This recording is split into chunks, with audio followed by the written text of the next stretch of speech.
creativity without limits, every designer's dream, without a client hanging over your head, without a creative director's fingerprints on your screen, without the restrictions of a design system or brand guidelines. We long for this kind of freedom, this level of flexibility.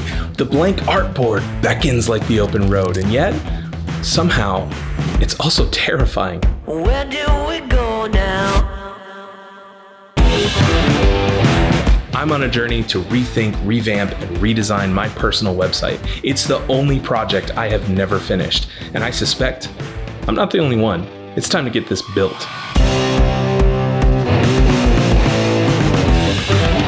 This series is all about a raw, unfiltered look at the creative journey.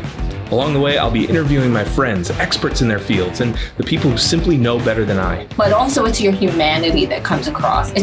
You have a gentle spirit, wrapped in that burly guy thing. I'm gonna get their take on the creative process and all the twists and turns it takes to build this thing. And where we'll end up? No idea. It might turn out great, but it might not. That's the adventure, that's the journey. Welcome to Built by Hand.